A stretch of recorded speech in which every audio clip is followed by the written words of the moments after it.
আসসালামু আলাইকুম প্রিয় শিক্ষার্থীরা, তোমরা সকলে কেমন আছো? আমরা গতদিন স্থির বিদ্যুতের প্রথম ক্লাস নিয়েছিলাম। আজকে আমরা স্থির বিদ্যুতের পরবর্তী ক্লাস নিতে যাচ্ছি।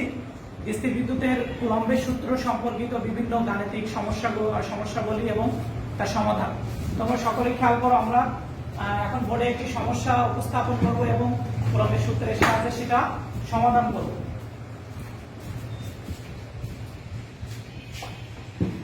তোমরা সমস্যাটি সকলেই খাতায় লিখে নেবে।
সকলে খেয়াল করো সমস্যাটি।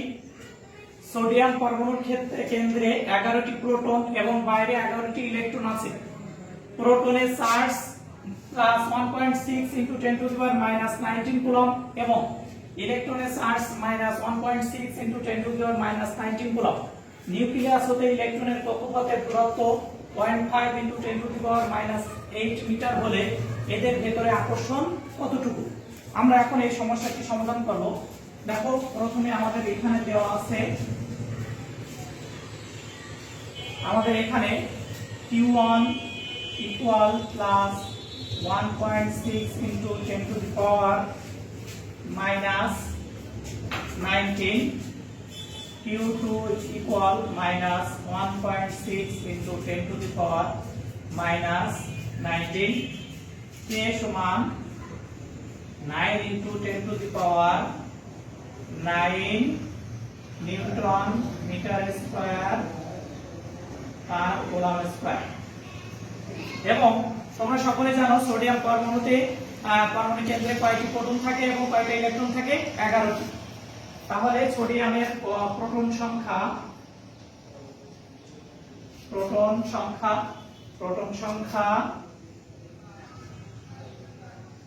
সমান ইলেকট্রন সংখ্যা সমান 11টি।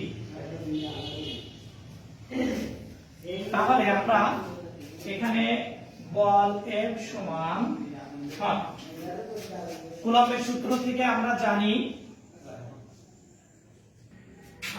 F equal K Q1 Q2 by R square. তাহলে দেখো এর মান 9 into 10 to the power 9 into Q1 এর মান, যেহেতু Q1 1 plus 1.6 into 10 to the power minus 19 এবং এই সোডিয়ামের প্রোটন সংখ্যা হচ্ছে 11, তাহলে 11 into 1.6 into 10 to the power minus 19। একইভাবে Q2 এর মান minus 1.6 into 10 to the power minus 19 into 11 divided by R এর মান, আমাদের R এর মান 0.5 into 10 to the power minus 8 square. খেয়াল করো, আমরা এটা যদি গুণ করি, আমরা যেহেতু মাইনাস আছে আমরা প্রথমে মাইনাসটি চলে আসবে, তাহলে আমরা এই ক্যালকুলেশন করলে আমাদের এখানে আসে, উপরে আসে 87.84 into 10 to the power minus 29 divided by 0.25 into 10 to the power minus 16। তোমাদের সকলের যেহেতু ক্যালকুলেটর আছে, সায়েন্টিফিক ক্যালকুলেটর, তোমরা সায়েন্টিফিক ক্যালকুলেটরে এই ভাগটা করে নেবে। আমরা এই ভাগ করলে রেজাল্ট আসে minus 1.115 into 10 to the power minus 9 Newton. তাহলে সকলে লক্ষ্য করছো যে সোডিয়ামের প্রোটন এবং ইলেকট্রনগুলো পরস্পরকে যে বলে আকর্ষণ করে সেই বলের মান হচ্ছে minus 1.115 into 10 to the power minus 9 coulomb. আশা করি সকলেই তোমরা এই সমস্যার সমাধান বুঝতে পারবে, বুঝতে পারছো। আমরা এবার তড়িৎ ক্ষেত্র নিয়ে একটু আলোচনা করি। তড়িৎ ক্ষেত্রটা হচ্ছে কি? তড়িৎ ক্ষেত্রটা হচ্ছে একটি চার্জিত বস্তু চারপাশে যতদূর অঞ্চল ব্যাপী তার প্রভাব বজায় রাখে সেই অঞ্চলটা হচ্ছে তার তড়িৎ ক্ষেত্র। প্রভাব বজায় রাখে বলতে কি বুঝি? প্রভাব বজায় রাখে অর্থ হচ্ছে একটি চার্জিত বস্তুর ধর্ম কি? একটি চার্জিত বস্তু কোনো চার্জিত বস্তুকে আকর্ষণ করে অথবা বিকর্ষণ করে। তাহলে একটি চার্জিত বস্তুর যতদূর অঞ্চল ব্যাপী অন্য কোনো চার্জিত বা অচার্জিত বস্তু আনলে সে যতদূর ব্যাপী সে ওই বস্তুকে আকর্ষণ অথবা বিকর্ষণ করবে, সেই অঞ্চলটাই হচ্ছে তার তড়িৎ ক্ষেত্র। এখন আমরা দেখো এই তড়িৎ ক্ষেত্রের মধ্যে যদি আমরা একটি আধান আনলে ওই তড়িৎ ক্ষেত্রে কি পরিমাণ বল অনুভব হবে সেটা আমরা নির্ণয় করব।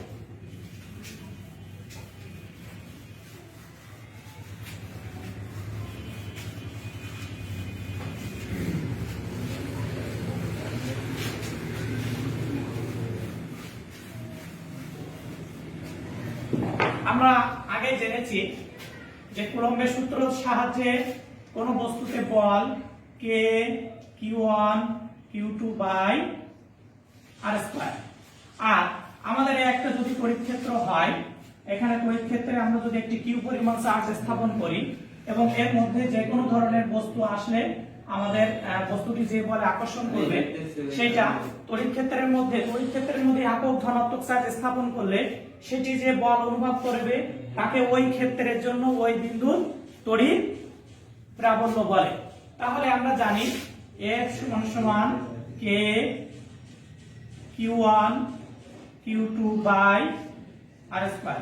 এই ক্ষেত্রে তড়িৎ প্রাবল্যের ক্ষেত্রে Q1 সমান Q এবং Q2 সমান 1। তাহলে আমরা এখান থেকে কি পাই?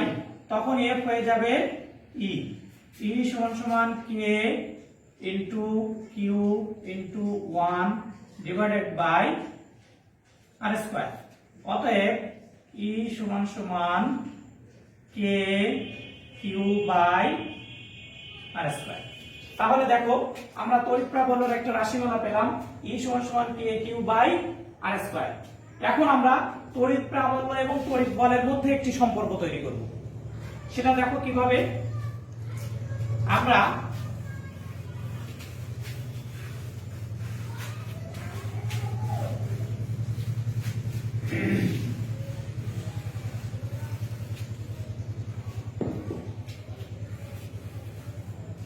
অলরেডি তড়িৎ প্রাবল্যের সংজ্ঞাটি দিয়েছি।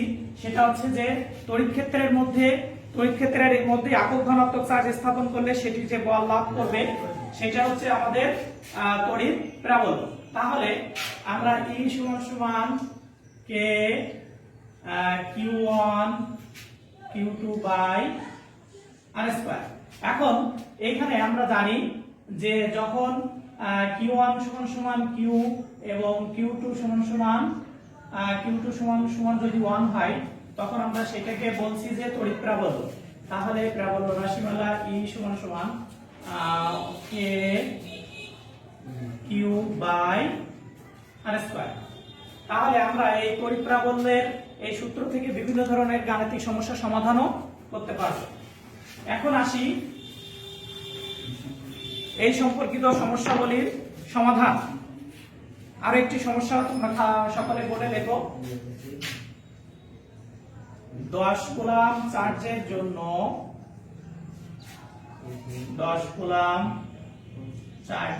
জন্য 5 মিটার দূরে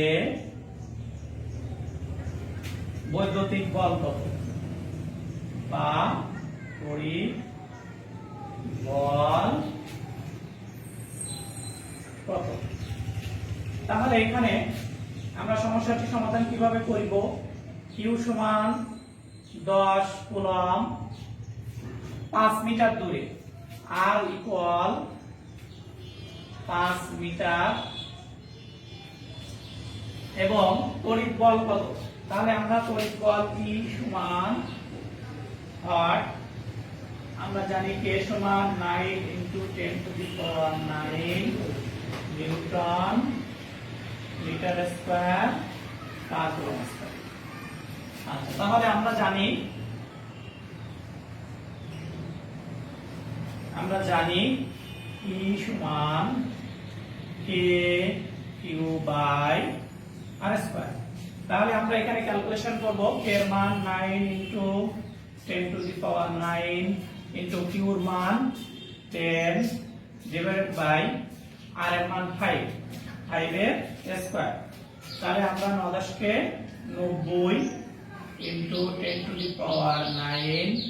5 25 এটাকে আমাদের ভাগ করলে সর্বশেষ আসে E ইকুয়াল 3.6 × 10⁹ নিউটন পার কুলম্ব। আসলে এখন আমরা এই ইলেকট্রিক ফিল্ড বা তড়িৎ বলের বিভিন্ন সমস্যার সমাধান তোমাদের একটি দেখিয়ে দিলাম। এবার আমরা আরেকটি সংজ্ঞা শিখবো, সেটা হচ্ছে বৈদ্যুতিক বিভব। তোমরা আগে শিখেছো যে বৈদ্যুতিক বল কাকে বলে, তারপর শিখেছো তড়িৎ ক্ষেত্র কাকে বলে। এখন আমরা দেখব বৈদ্যুতিক বিভব।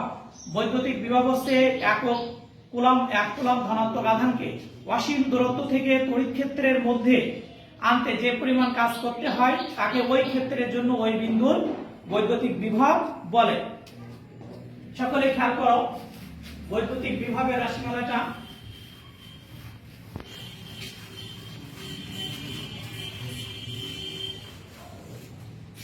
বৈদ্যুতিক বিভবের রাশিমালাটা তাহলে কি হবে। অসীম দূরত্ব হতে যদি আমরা কিউ চার্জের জন্য W পরিমাণ কাজ করতে হয় তাহলে V সমান W/Q।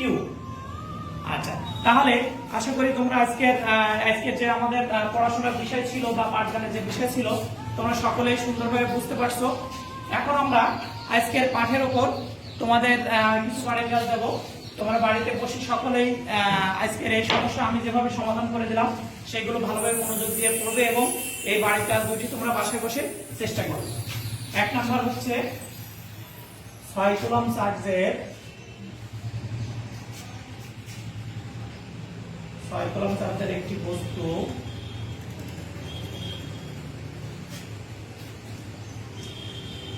নিউটন বল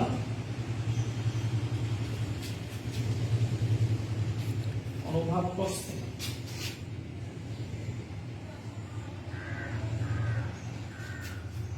ওই জায়গায়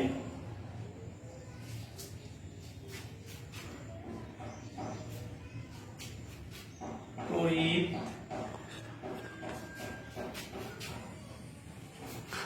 বল কত? 2 নাম্বার 4 কুলাম এবং -1 কুলাম চার্জ 1 মিটার দূরে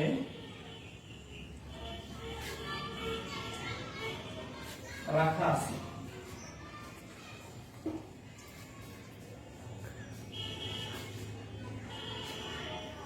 চার্জ দুটি সংযুক্ত রেখা চার্জ দুইটির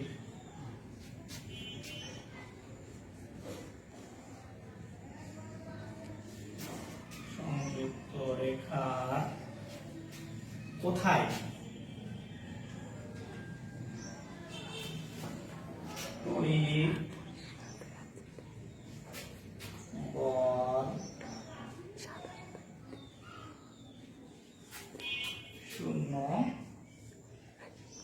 হবে। তাহলে তোমরা এই বাড়ির কাজ দুটো সকলে খাতায় লিখে নাও এবং বাসায় চেষ্টা করবে, সকলে মিলে সমস্যার সমাধান করার চেষ্টা করবে এবং পরবর্তী ক্লাসে আবার দেখা হবে।